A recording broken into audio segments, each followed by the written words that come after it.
important is it that not only they talked for the first time in a month, but they want their staff to talk even more? Does that signal that the relationship is still functioning, or that there's real trouble in the relationship more so? That's a great question, Kailey, and I think we're going to find out more later this week about just how functional this relationship is.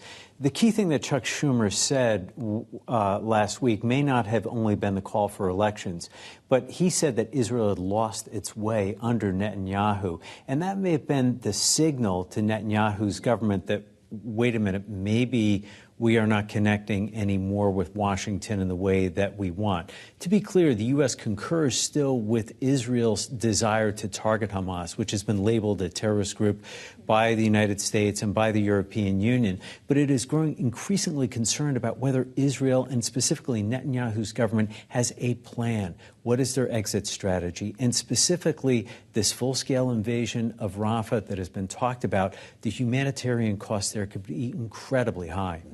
Well, Netanyahu talked about that speech from Chuck Schumer on Sunday morning television. Here's the prime minister on CNN with his reaction to what Chuck Schumer said. What he said is totally inappropriate.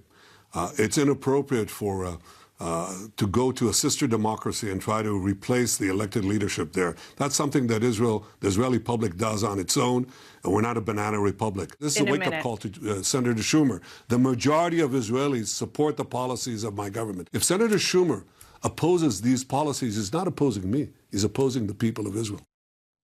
Michael, he says it's inappropriate. It certainly is unusual for the Senate leader to make a call like that openly. It wasn't endorsed by Joe Biden, but I believe he referred to it as a good speech.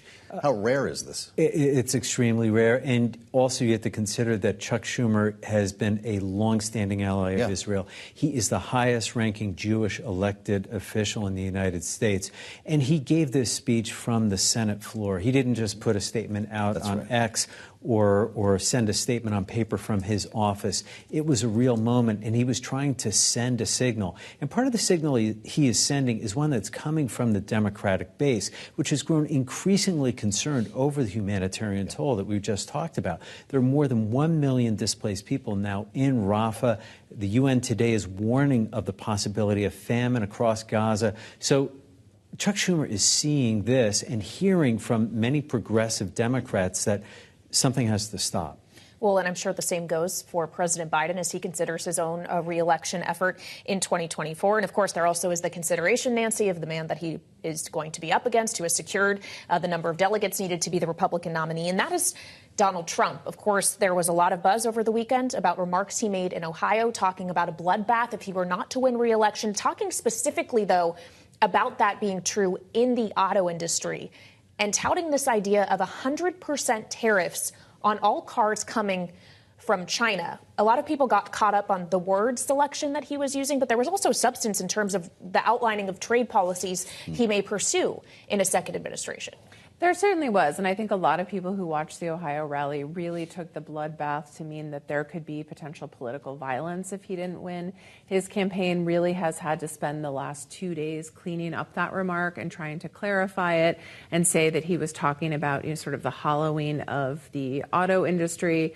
It wasn't entirely clear to me exactly what he meant. I do know that it was very windy that day and the teleprompter wasn't working, and I think that made some campaign officials that I spoke to over the weekend nervous, because Trump at that point is sort of riffing and going off script. But I think that what we saw today and sort of the cleanup and the controversy surrounding the bloodbath comment is a preview of what we'll see in 2024 as Democrats are going to try to seize on every single thing Trump says to try to paint him as an extremist, outlandish, potential danger to the country. And we saw the Biden campaign put out an ad today just sort of making that case.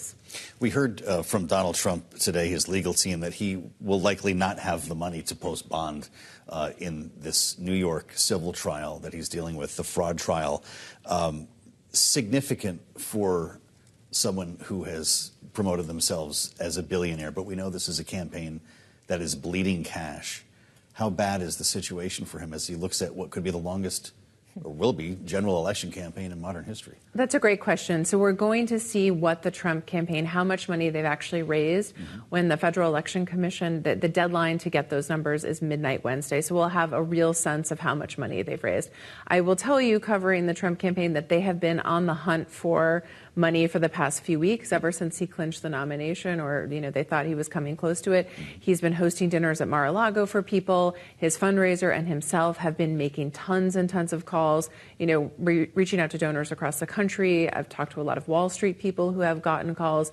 And so I would say right now is a moment when, they're trying to merge the campaign and the Republican National Committee and those staffs, but they're also on the hunt for big dollars.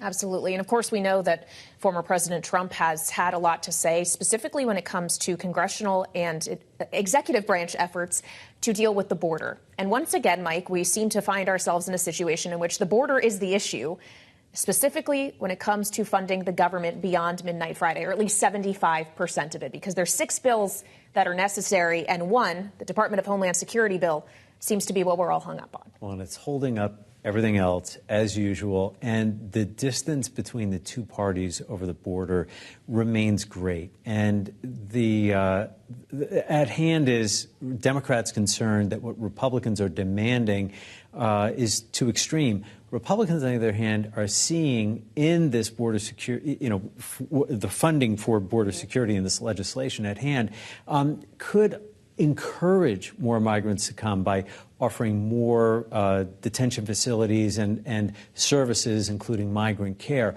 So, look, we were supposed to see this text of the bill on Sunday. We were maybe hoping to see it today. It's not going to be today. Tomorrow is Tuesday. The House is back. We have until Friday, as you said in the opener, so they are cutting it very, very close. So as Joe, you said at the top, it may come down to an extension of government funding, or we could even see a short shutdown if they can't get their act together.